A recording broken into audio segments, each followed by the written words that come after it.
It is 1803. You are sitting in a counting house in Frankfurt. Not a bank in the modern sense. No marble lobby, no teller windows, no routing number. A counting house. A room with ledgers and quill pens and couriers who arrive at all hours carrying letters sealed with wax from capitals across Europe. The room smells like ink and candle smoke and the specific tension of a place where enormous sums of money are decided by the scratch of a pen on paper. Your name is Mayor Amschel Rothschild. You were 60 years old. You built this operation from a single shop in the Frankfurt ghetto where you traded coins and antiques and slowly, carefully, patiently cultivated the relationship with the Landgrave of Hesse Castle that gave you access to the kind of capital that changes what is possible. You have 5 sons. You have placed one in each of the 5 most important financial cities in Europe: Nathan in London, James in Paris, Salomon in Vienna, Karl in Naples, Amschel staying here in Frankfurt with you. 5 cities, 5 counting houses, 1 family, 1 network.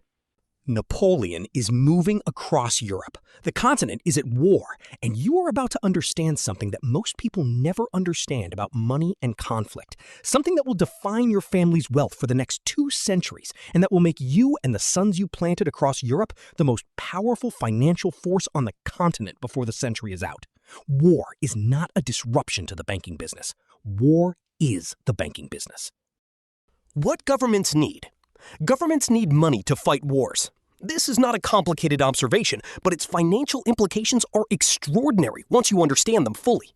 A government that wants to field an army needs to pay soldiers before those soldiers generate any economic return. It needs to purchase equipment, ammunition, food, horses, and the 1,000 other inputs of military logistics before any of those purchases produce revenue. It needs to sustain the campaign for months or years before the outcome, victory, defeat, or negotiated peace, resolves the financial position that the war created. No government in 1803 has the cash reserves to fund a major military campaign from its own treasury. What governments have is the future tax revenue of their populations, the claim on economic activity that sovereignty gives them, and the ability to convert that future claim into present cash through borrowing. You lend them the present cash against their future claim. This is the transaction. The government receives money now to fight the war now. You receive the promise of repayment later with interest. The interest compensates you for the time value of money and for the risk that the government fails to repay through defeat, through insolvency, or through the political decision to repudiate obligations that a different regime considers illegitimate. The risk is real. Governments default. History is full of sovereigns who borrowed extensively to fight wars and then declined, gracefully or otherwise, to honor the obligations their predecessors created. The banker who lends to the wrong side at the wrong moment loses everything. The banker who lends to the right side, or who manages to maintain relationships with both sides regardless of outcome, collects the interest, the repayment, and the enhanced relationship with whoever controls the continent when the fighting stops. The information advantage. Your family's network across 5 cities is not primarily a lending network. It is an information network. Nathan in London knows what Parliament is debating before the newspapers publish it. James in Paris knows what Napoleon is planning before the dispatches reach Vienna. Salomon in Vienna knows what the Austrian court is considering before the decision is announced. Karl in Naples knows what the southern Italian kingdoms are positioning for before anyone in Frankfurt has heard a rumor. Information travels by courier on horseback in 1803. A letter from London to Frankfurt takes days. A letter from Vienna to Paris takes longer. The time between an event occurring and the rest of the world learning that it occurred creates windows of financial opportunity that exist only for the people who know first. Your family closes those windows before they open for everyone else. When Nathan learns that Wellington's campaign is succeeding before the official dispatches reach London, he buys British government bonds, consols, before the market price reflects the news. When the dispatches arrive and the market reprices, Nathan has already positioned himself to benefit from the move.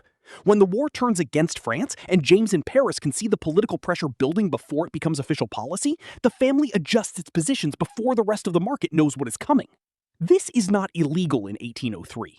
The concept of insider trading as a legal violation does not yet exist. What exists is the advantage of a network that spans the continent and the discipline to act on information faster than anyone who does not have access to it. The information advantage is the true engine of the Rothschild fortune. The loans are the mechanism. The information is what makes the loans consistently profitable where other lenders, operating without the same intelligence, find the risk unmanageable.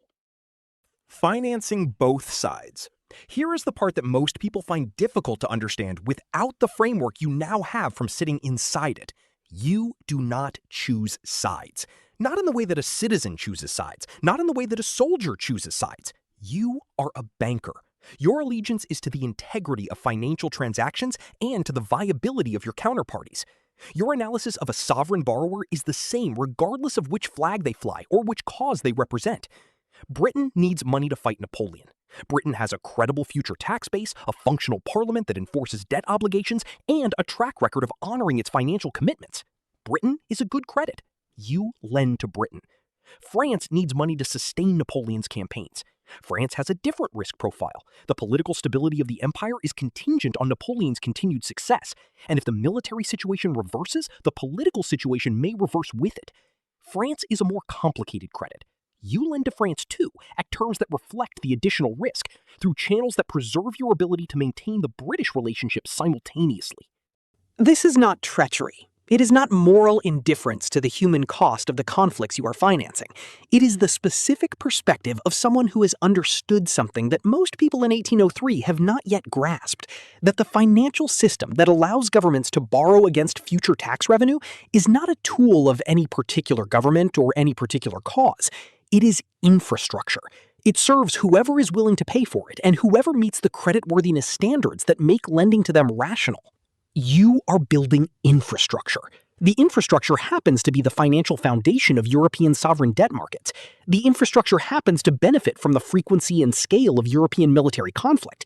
But the logic of what you are doing is the same logic that any prudent lender applies to any creditworthy borrower. You lend when the terms compensate for the risk, and you maintain the relationships that give you the information to assess the risk accurately. The Waterloo moment. Nathan's greatest trade, the one that history records with varying degrees of accuracy and embellishment, happens at Waterloo in June 1815. The Battle of Waterloo determines whether Napoleon returns to power in France or whether the coalition that defeated him the first time successfully ends his career permanently. The outcome of the battle determines the political shape of Europe for the following decades and the financial value of British government bonds, French obligations, and the broader sovereign debt market simultaneously. Nathan has couriers positioned at the battlefield. The Rothschild courier network, faster and more reliable than any government's communication system, carries the news of Wellington's victory to Nathan in London before any official British government dispatch has arrived. Nathan goes to the London Stock Exchange. He begins selling British consols, government bonds. He sells methodically, steadily, with the specific body language of someone who has received bad news. The market watches Nathan. The market knows that the Rothschilds have better information than anyone else. The market interprets Nathan's selling as a signal that Wellington has lost. Other traders begin selling. The price of consols falls. Nathan continues selling until the price has fallen significantly from where it opened. Then, through agents positioned around the exchange, he begins buying. He buys everything available at the depressed prices. He buys in volume that reflects his certainty about what the official dispatches will say when they arrive hours later. When the news of Wellington's victory reaches London through official channels, the price of consols recovers and then exceeds the level at which Nathan began selling. Nathan has bought at the bottom of a move he created through the deliberate performance of pessimism and sold into a market he knew was underpriced because he was the only participant who knew what had actually happened at Waterloo before the market found out. The profit from this sequence of trades is estimated in the hundreds of millions in modern terms. The specific figure is disputed. What is not disputed is that the Waterloo trade, whatever its exact mechanics, represented the conversion of an information advantage into a financial position at a scale that no subsequent event in the 19th century financial world would match. What you understand sitting in Frankfurt, you are 60 years old and you will not live to see Waterloo. It happens 12 years after you sit in the counting house watching Napoleon move across the map of Europe and understanding what it means for the business you built. But you built the network that makes Waterloo possible. You placed the suns, you established the courier system, you built the relationships with sovereigns on both sides of every conflict because you understood from the beginning that the value of the network depended on its neutrality and its reach. A banker who only lends to one side is a creditor of one sovereign.